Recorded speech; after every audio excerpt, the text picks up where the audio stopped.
Good morning, students. I, Varsha Vaishali, your teacher for today, welcome you all to this another interesting chapter which we are going to learn today from your book Beehive. This is a very sensitive and a very important poem of your book. The poem which we are going to read is On Killing a Tree by Jeev Patel. But before we start the poem, I want to tell you this poem which the poet Mr. Jeev Patel has written is rather an eye-opening poem for all of us. That's because the way we are heading towards a modern civilized world with this advancement in the technology, with the development in all our civilization, we are heading very rapidly towards a modern advanced world. Along with these advancements come many changes. Let it be urbanization, let it be modernization, but along with these come a very important change, that is deforestation. It's a very important term because it is related to our lives. Deforestation occurs for the betterment of the civilization, for the betterment of the society. But it is happening at such a fast rate that our lives are also being affected through it. If I talk about the poet Jeev Patel, he is a very sensitive poet, and he along with many other poets have subscribed themselves to the green movement, which helps to prevent our green community.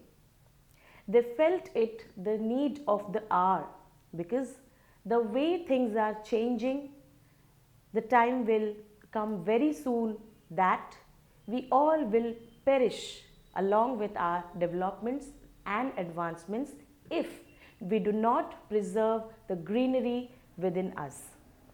Hence is the need of saving the green trees. This poem particularly emphasizes on the fact that the way we destroy a tree, we think it is very easy, it's very simple, but the poet has emphasized that if you are thinking that only by chopping or cutting or by hitting a tree, if you are destroying a life, no, it is not that easy. It takes a lot of efforts, it's a painstaking work to destroy a life, because the life of a tree is as worthy and important as a life of the human being. So now let us come to this beautiful poem on killing a tree. Before I start explaining you the poem, I would like to recite this poem to you, which will echo deep in your ears as well as heart and will lead you towards another world. So let us come to this exciting, interesting poem recitation. Okay? The poem here it goes like this. On killing a tree.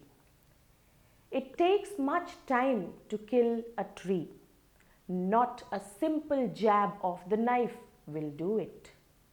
It has grown slowly, consuming the earth, rising out of it, feeding upon its crust, absorbing years of sunlight, air, water, and out of its leprous height, sprouting leaves. So hack and chop, but this alone won't do it.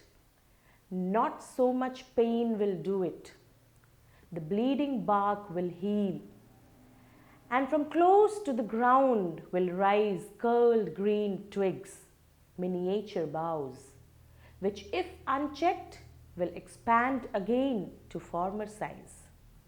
No, the root is to be pulled out of the anchoring earth.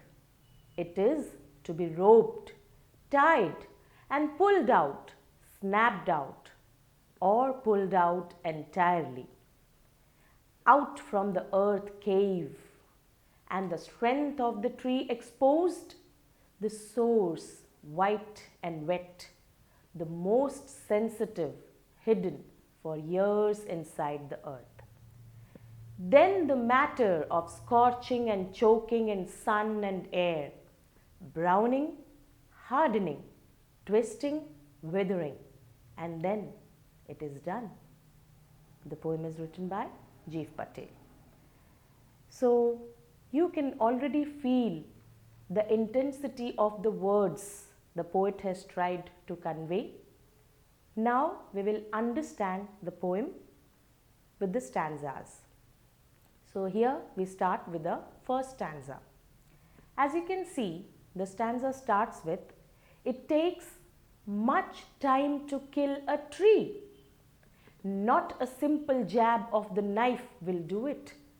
Here the poet emphasizes on the fact that if you have decided that you are going to kill a tree, don't take it as a simple and easy job, because it is not that easy as you think it to be. He says, not a simple jab of the knife. Students, jab means a sudden rough blow, one strike, that's it. So if you feel that your work is going to be over, the tree is going to be killed just with a simple rough blow, it's not done, it's not easy. It has grown, slowly consuming the earth. Now the poet also explains why is it not so easy. It is not so easy because the plant which you see now has not grown within a second, has not grown just in a day. It has taken so many years. It has grown slowly consuming the earth. It has grown from the soil.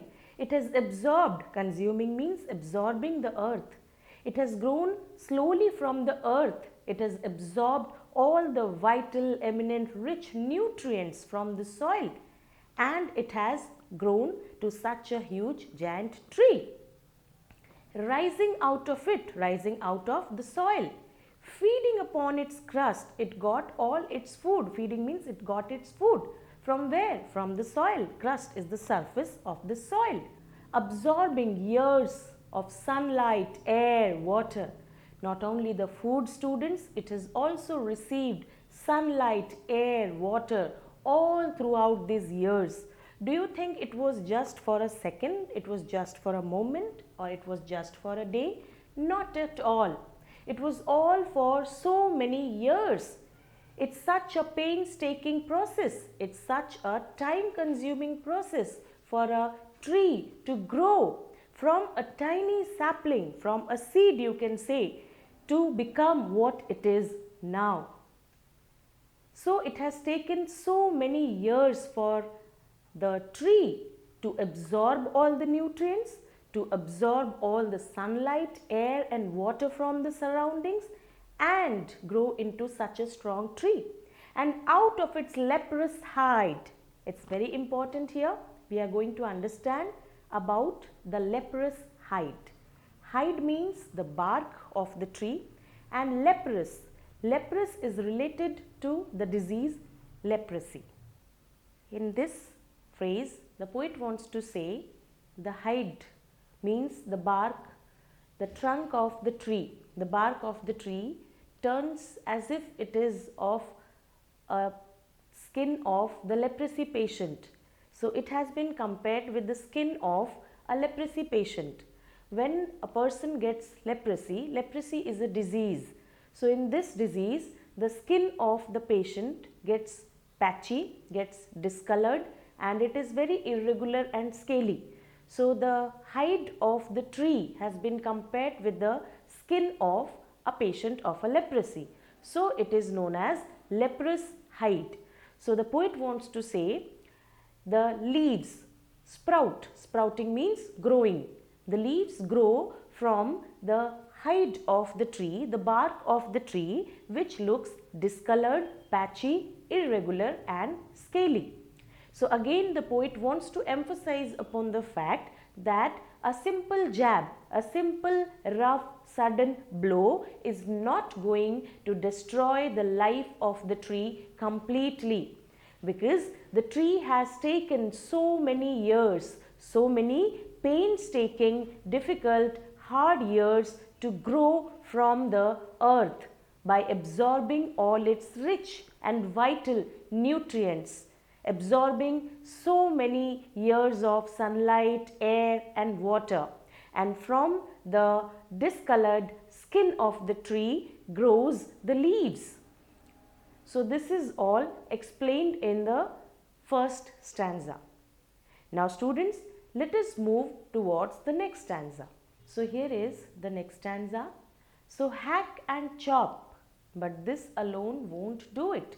The poet wants to tell you that hack and chop. Children, hack means cutting roughly something with heavy blows. So you cut again and again by striking it hard. So that is called hack. And chop means you could have seen your mother chopping the vegetables into small pieces. So that is called hacking and chopping. So the poet wants to say that if you want to cut a tree by roughly striking with so many blows, by hacking and chopping, it's not going to help you. It's not going to destroy the life of the tree completely. So hack and chop, but this alone won't do it. Not so much pain will do it. You may do a lot of efforts by hacking and chopping continuously, but that is not going to help you in any way. That is not going to kill a tree in any way. That is what the poet wants to emphasize. The bleeding bark will heal, and from close to the ground will rise curled green twigs. The bleeding bark will heal. What does the poet want to say here with the help of bleeding bark? You know, when a human being, when any person is hurt, there is bleeding. Bleeding means blood oozes out of our skin, blood comes out from our body. So the same way, trees also have blood, not exactly blood of red color, they have the sap. So when you cut a tree, you will observe liquid, you can say sap will come out. So the poet has compared that sap with the blood of a human being. So it wants to say that when you hit a human being, when you hit a person, as he bleeds, as blood comes out from his body, in a similar way, when you hit a tree, similarly the trees also bleed. The trees bleed not with the red color blood, but they bleed with the sap. They also have that sap. So the bleeding bark will heal. So the poet wants to say, if you hit it, if you strike it, if you chop it, no matter, it will be hurt, but again it will get healed. That means it will conceal its pain and again it will grow. It will again get healed. The wound will get healed. The wound will get recovered. It will get healed. And again from close to the ground will rise curled green twigs. So as a tree is born with the help of the branches, small branches are known as twigs. Curled, they are curly, they grow from here and there. So again the bark which you have hurt, which was hurt by your strikes, by your hacking and chopping, it will recover from its wound. It will again be all right, and again there will be the growth of the twigs, the branches, which will again grow. Miniature boughs. Miniature means very tiny, very small. Boughs means the branch of the tree. So miniature boughs, again very tiny, very small branches of the tree will grow up, which if unchecked will expand again to former size. And if these growths are not checked, if they are not controlled, they are going to expand, they are going to again regrow and are going to again come to their former size, reappear into their previous size which already they were in. So the poet again wants to emphasize that the tree has its own natural process of healing. Tree has its own natural way of recovering from its wound which the man gives from time to time. So no matter, you may hack it, you may chop it, you may hit it hard, but it is not going to destroy the life of a tree completely. It is not that simple, it is not that easy, because nature has created its own way for the tree to heal, to recover from the pain which the human beings generally give. So here is the message of the second stanza. I do hope that you are trying to understand the deep message of the poet through the deep lines of this poem. So it's not a simple, it's not an easy process, easy way to destroy the life of the tree completely. Okay. So next we have the stanza which we are going to understand now. Let us move to the explanation of the next stanza, the next part of the poem. No, there is an absolute negative to all your thoughts that if you think it is being so easy, it is being so simple to just kill a tree. The poet wants to clarify your query. The poet wants to clarify you that no, it's not done. The tree is not yet killed. You have just been able to hit the tree. You have just been able to hurt the tree in some way, but the life is still there. The life in the tree is still there. So now the poet wants to say, the root is to be pulled out. Now students, in this stanza, the poet wants us to know the real process, the steps for killing a tree, for destroying the life of the tree completely. Now he has explained it through the stanza. The root is to be pulled out. He says, if you want to kill a tree, then the real life of the tree is in its roots. So the root has to be uprooted, the root has to be pulled out from the soil, out of the anchoring earth. Anchoring here, which means which is fixed firmly to the soil. You know, the roots expand themselves, they spread everywhere in the ground and they make the tree stand firmly. So here is what the poet wants to say. If you really want to kill the tree, then you have to pull out the root from the earth, from the anchoring earth, from the earth where the roots of the tree have been fixed firmly. So how it has to be uprooted? Is it that easy? He again explains it. How you are going to take out the root from such firm, tight clutches of the earth. It is to be roped, tied and pulled out, snapped out. So now the poet wants to say, if you really want to destroy the life of the tree, then you have to tie the tree with a strong rope. You have to tie it very strongly. You have to rope it, you have to tie it, and then you have to put all your efforts, you have to put all your force and pull it very hard, snapped out. Snapped out is again chopping. Snapped out means chopped out. So you have to pull with your complete strength, with all your physical strength you do have, and then you have to uproot the tree from the earth. The tree should be out from the earth entirely, or pulled out entirely, out from the earth cave. Here the poet wants to say the earth cave where it has made the earth its shelter, its cave, and the roots are emerged very deeply within the earth's cave. From that shelter, from that cave, from that house of the earth, you have to pull the roots of the tree completely, entirely, and the strength of the tree exposed. And then you will find the real strength, the real power of the tree will be exposed to you, will be displayed to you. Where is the real strength of the tree?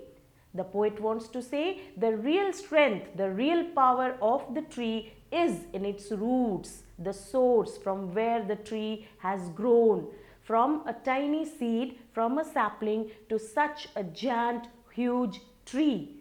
The source was its roots, white and wet. You will find the roots of the trees are white and a little wet, damp you can say. And the most sensitive, hidden for years inside the earth. And they have been in this earth, they are the most sensitive part, very important part, which are hidden inside the earth since many years.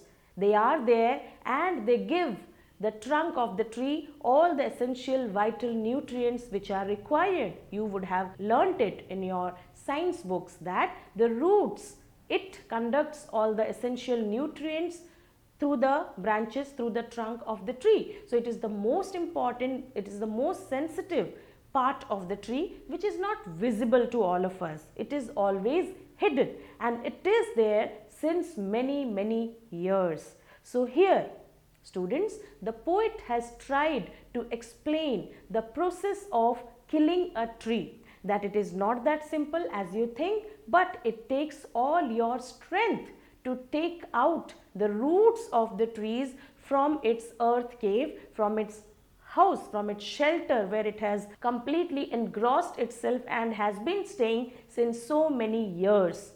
So then when you pull out the roots from the earth, then there is the death of a tree, because it is no more inside the earth. The roots are out and the tree dies. Now let us move to the last stanza of the poem, which is the most important part of the poem. Then the matter of scorching and choking in sun and air. So after you have uprooted the tree completely, then starts the real process, the destruction of the tree, of scorching and choking. With the words scorching and choking, the poet wants to say the process of drying up of the tree. You see, after the death of a person, the body, if it is kept on the surface, on the soil, then it gets decomposed slowly. The same happens with the tree. The poet is trying to compare the life of the human being with the life of the tree. So, as a human being is dead and after he is dead, the whole decomposition process occurs. Similarly, when a tree is uprooted, the same process goes along with the tree of scorching and choking. Here, the trees are dried up after being uprooted. Scorching and choking is drying up. In sun and air, with the hot rays of the sun, it gets completely destroyed, it gets dried up, and with the air, it gets brown in color, it gets harder and harder, twisting, withering, and then it is done. Twisting. The whole tree, the branches and all, they get twisted and curled because of the effect of the harsh rays of the sun and the air, and then the journey of the tree is all over. So that's what is the story of a tree. It takes so many innumerable years for a tree to grow up from a tiny sapling to a huge giant tree. But when it dies, the journey gets over immediately. The poet wants to emphasize upon this message that we are not killing a tree, but we are killing the lives for ourselves, because these trees will be there forever and ever and will be helping our future generations in surviving in this polluted, modernized, advanced, artificial world. If we are not going to take care of these beautiful angels on earth, the trees, then we are going to suffer a lot because of our carelessness, our negligence, and our selfishness. So, students, there is a deep message hidden within this poem which all of us have to feel and understand deeply, that trees are our best friends. All of you know it very clearly. We are going through a very tough phase now, the pandemic, and that is not just because of a simple meager virus.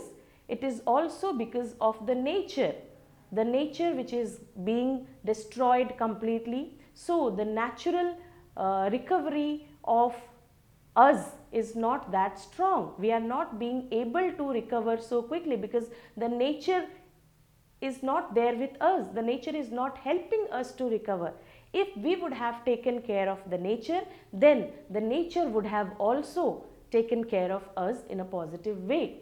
So students, it's high time that we realize this truth. This is a bitter truth actually, and we have to realize it at the earliest, that we have to save our nature. We have to take care of the trees, and instead of uprooting, instead of killing these trees, we have to plant more and more trees for ourselves, for our future generations to live a happy, peaceful life. So here we come to the end of the poem. Next, we will discuss about the literary devices present in the poem. Okay. So, if we observe the poem completely, then you will find out the rhyming scheme. Now, can you tell me, do you find an exact rhyming scheme of a poem, of this poem particularly? Do we find a rhyming scheme? If you observe the poem carefully, we do not have any particular rhyming scheme. You have to see the last word of the lines. So we do not find any sync, any rhyming amongst all these lines. So the poem doesn't have a particular rhyming scheme.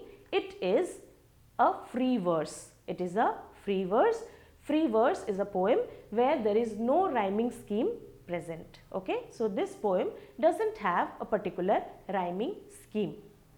Now let us talk about another literary device. The next literary device which we find in this poem is enjambment. E-N-J-A-M-B-M-E-N-T. Enjambment.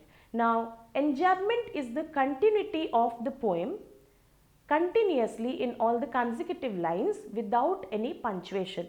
If you observe the lines of the poem, let it be the first stanza. So it starts with, it takes much time to kill a tree. Then again in the next line, it doesn't end there. It continues again with this another line, will do it. So again another line starts there. It has grown, slowly consuming the earth, rising out of it, feeding. So it goes on continuously and continuously. So that is called an enjambment, where the lines of the poem continue without any stopping, without any punctuation mark. So that continues. So we will find enjambment here in the first stanza. In the next stanza also you have it. So in all the stanzas there are almost the evident examples of enjambment. Now let us move on to the next literary device, metaphor. You know, metaphor is a comparison, which is a indirect comparison where words as or like not used. If you use like or as to compare, then it becomes a simile. But here we are not using the words as or like, so it becomes a metaphor. So here the example of metaphor is leprous hide, where the skin of the tree has been compared with the skin of a patient of a leprosy. It is an indirect comparison. Here in the poem you will not find it anywhere it is mentioned, but it is an indirect comparison made that the bark, the skin of the tree is similar to the skin of the leprosy patient, which is patchy and discolored. So that is the example of metaphor. We have another example of metaphor also in the poem, that is the bleeding bark. As the human beings bleed, similarly the trees also bleed. So when the human beings bleed, there is blood on their skin. So here the bleeding bark is compared with the bleeding skins of the human being. So this is also an example of a metaphor, right? Now let us move to another literary device. We have another literary device, alliteration. Alliteration is the repetition of the consonant sounds consecutively nearby in any part of the poem. So here we have bleeding bark, b, b sound, you can see that b, b. The sound b, b has been repeated with the help of bleeding bark. So this is an example of alliteration, right? We have another example of alliteration also. If you come to the third stanza. White and wet. So here the consonant sound w has been repeated, and that is an example of alliteration. When the consecutive repetition is there of the consonant sounds, that is known as alliteration. We have seen that bleeding bark, b, b, white and wet, that is w, w. Okay. Now let us move to another literary device which we find in this poem. So that is repetition. Now repetition is the repetition of some words or phrases which have been repeated throughout the poem to emphasize a particular part in the poem. So here in this poem you will find pulled out. If we go towards the third stanza, you can see pulled out. Again the root is to be pulled out. It is to be roped, tied and pulled out, and again and pulled out, snapped out or pulled out entirely. So the word pulled out has been repeated thrice in the poem. So that's an example of repetition. So here we have covered all the literary devices in the poem, and I do believe that you have understood it very well how to use these literary devices in the poem properly. So now I do feel that you will recite the poems yourself and will try to understand the deep hidden message of the poem which the poet wants to convey to all of us, and will imply it and inculcate in your lives properly and effectively. I know you have understood the poem very well, so it will be quite easy for all of you to answer the questions quickly, isn't it? So let us move to the question answer part. Here is the question for you. Can a simple jab of the knife kill a tree? Why not? Yes, I know you all answered it correctly. Yes, the answer is no. A simple jab of a knife cannot kill a tree because it takes many years for a tree to grow and rise out of the earth. And moreover, only a chop cannot kill it because it will slowly rise again and grow to its original size. Okay? So, let us move to the next question. How has the tree grown to its full size? List the words suggestive of its life and activity. Let me repeat the question once more. How has the tree grown to its full size, and list the words suggestive of its life and activity. Yes, you people are absolutely smart enough to answer this. Yes, you are correct. The answer is the unchecked growth of the tree has led it mature to its full size. It has consumed the earth and rose above it by absorbing years of sunlight, air and water from its crust. And the words which are suggestive of its life and activity are grown, consuming, rising, feeding, absorbing, sprouting, pain, bleeding, heal and expand. Okay? So let us move to the next question. The next question is, what is the meaning of bleeding bark and what makes it bleed? I repeat the question, what is the meaning of bleeding bark and what makes it bleed? Yes, I knew you would be able to answer this. Yes, bleeding bark refers to the area on the tree trunk where it has been hit with the axe, and it bleeds because the woodcutter has wounded the tree by cutting and chopping it. So it's the same way as a human being feels. So this is the answer. Okay. Let us move to the next question. The poet says no in the beginning of the third stanza. What does he mean by this? I repeat the question. The poet says no in the beginning of the third stanza. What does he mean by this?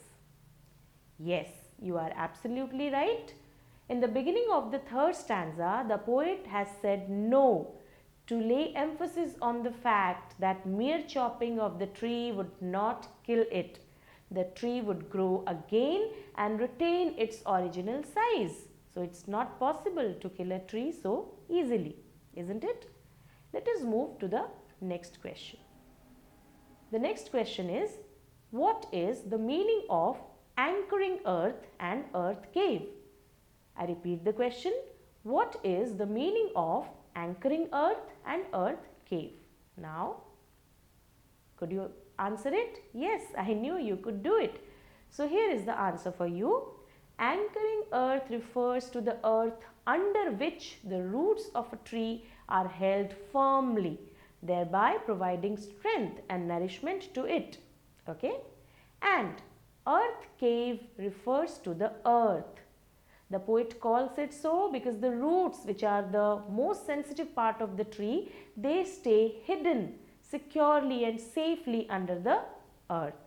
Okay? So, let us move to the next question. What does he mean by the strength of the tree exposed? I repeat the question once more. What does he mean by the strength of the tree exposed? Did you get it? Yes. Let me answer it. The strength of the tree lies in its roots, which the poet asks to snap out in order to kill the tree.